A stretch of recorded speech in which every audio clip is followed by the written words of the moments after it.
ada di tengah-tengah kita, lebih utama dari segala sesuatu. Tidak tawar hati.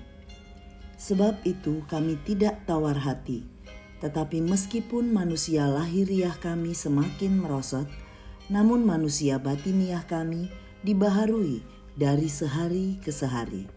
2 Korintus 4 ayat 16. Sahabat Iktus yang dikasihi Tuhan, jangan menjadi tawar hati. Penderitaan dapat membuat seorang menjadi tawar hati. Seorang yang bekerja bisa menjadi tawar hati karena pergumulannya di tengah pekerjaan. Seorang ibu karena beban pekerjaan rumah tangga yang begitu berat, atau seorang pelayan Tuhan yang hampir putus asa karena segala macam cara telah ditempuh tapi tidak membuahkan hasil. Atau dalam penderitaan fisik karena sakit yang berkepanjangan atau membahayakan. Kita mau belajar untuk tidak tawar hati dalam penderitaan. Paulus adalah orang yang mempunyai kualifikasi untuk mengatakan kalimat ini, karena dia sendiri harus mengalami banyak penderitaan. 2 Korintus 4 ayat 8-12 mengungkapkan berbagai penderitaan yang telah dilewatinya. Namun ia tetap bertekun, bahkan sampai kepada garis akhir pertandingan yang Tuhan tetapkan bagi dia. Mengapa ia dapat bertahan melewati penderitaan dan tidak menjadi tawar hati? Karena ia memiliki cara pandang yang benar.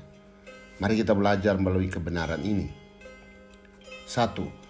Paulus melihat kepada manusia batiniah yang diperbaharui lebih daripada manusia jasmania yang semakin merosot. Tubuh fisiknya Paulus yang adalah bejana tanah liat itu semakin merosot dan mengalami kemerosotan. Paulus sering mengalami kelaparan. Paulus sering mengalami kurang istirahat, kurang tidur. Paulus mengalami sakit berkali-kali dan dianiaya secara fisik. Didera sedemikian rupa sampai dia mengatakan, pada tubuhku ada tanda-tanda milik Kristus. Galatia 6 ayat 17. Luka yang begitu banyak, carut-marut dari bekas luka, dilempar batu sampai hampir mati. Semua itu dia alami secara fisik. 2 Korintus 11 ayat 23-28. Paulus tidak mengabaikan apa yang dia alami secara fisik. Paulus tidak mengabaikan apa yang dia alami dalam pelayanan dia. Tetapi dia memberikan kepada kita satu pemahaman yang begitu luar biasa dengan mengatakan manusia batiniahnya, yaitu kekuatan rohani, semakin bertambah. Mengapa bertambah? Bagaimana bisa mengalami keadaan yang terus meningkat? Karena ada kalimat dibaharui dari sehari ke sehari. Pembaharuan yang dikerjakan Tuhan melalui penderitaan yang dialaminya. 2. Paulus melihat kepada kemuliaan kekal lebih dari penderitaan yang dialami sekarang. Dalam ayat 17, Paulus memperlihatkan bagaimana dia menilai hari-hari yang harus dia lalui.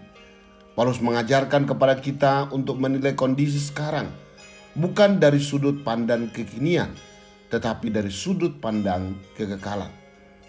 Itulah sebabnya Paulus mengatakan, sebab penderitaan ringan.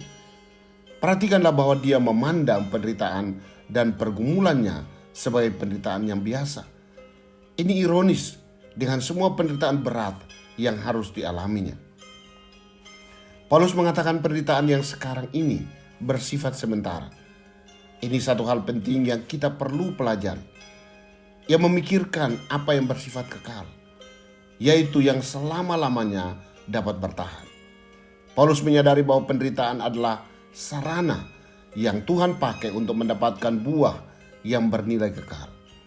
Baik kepribadian kita menjadi semakin menyerupai Kristus, tetapi juga menghasilkan petobat-petobat baru sebagai buah yang bernilai kekal. 3. Paulus melihat kepada yang tidak kelihatan lebih daripada apa yang kelihatan. Ketekunan untuk mencapai garis akhir itu akan terjadi kalau kita mempunyai arah pandang yang benar. Paulus memberitahu kepada kita bahwa ia memperhatikan yang tidak kelihatan. Ia menempatkan yang kelihatan itu pada tempatnya dan pada porsinya. Rasul Yohanes mengingatkan dalam 1 Yohanes 2 ayat 17, dunia ini sedang lenyap dengan segala keinginannya, tetapi orang yang melakukan kehendak Allah tetap hidup selama-lamanya. Paulus fokus kepada yang tidak kelihatan itu, yaitu kepada Allah Tritunggal. Komitmennya dan kecintaannya kepada Allah melahirkan sebuah keteladanan sebagaimana disampaikannya. Teladanilah aku seperti aku meneladani Kristus. 1 Korintus 11 ayat 1. Paulus menundukkan diri kepada Allah Tritunggal yang telah mengutus dia. Hatinya sungguh-sungguh menyala-nyala untuk melayani Tuhan. Dalam surat terakhir menjelang kematiannya, Paulus berkata, karena itu aku sabar menanggung semuanya, supaya mereka juga mendapat keselamatan dalam Kristus Yesus dengan kemuliaan yang kekal. 2 Timotius 2 ayat yang ke-10. Sahabat Iktus, manusia batiniah kita yang harus terus-menerus diperbarui. Pembaruan ini adalah proses pengudusan atau pemurnian menuju kedewasaan kita dalam Kristus. Saudara-saudaraku yang kekasih, karena kita sekarang memiliki janji-janji itu, marilah kita menyucikan diri kita dari semua pencemaran jasmani dan rohani, dan dengan demikian menyempurnakan kekudusan kita dalam takut akan Allah. 2 Korintus 7 ayat 1. Penderitaan fisik yang saya alami adalah hal kelihatan yang sifatnya sementara di dunia, tetapi kemuliaan sifatnya kekal. Kemuliaan kekal merupakan kemuliaan Kristus yang akan dinyatakan kepada saya. Inilah gambaran kemuliaan Kristus yang saya alami. Di dalam kemuliaan Kristus tersimpan janji-janji Allah, yaitu kita akan diubah menjadi seperti Kristus. 1 Yohanes 3 ayat 2. Saya hanya mau berfokus kepada Allah Tritunggal yang menolong dan membentuk saya setiap kali saya melewati penderitaan. Sahabat Iktus yang dikasihi Tuhan, bagaimana cara Tuhan memperbaharui manusia batiniah saya setiap hari? Apakah saya lebih melihat kepada kemuliaan yang bernilai kekal dibandingkan penderitaan sementara yang saya alami? Apakah mata saya terus tertuju kepada Allah Tritunggal yang senantiasa membentuk diri saya? Tuhan Yesus, saya bersyukur untuk manusia batiniah yang terus diperbarui menjadi semakin serupa denganmu.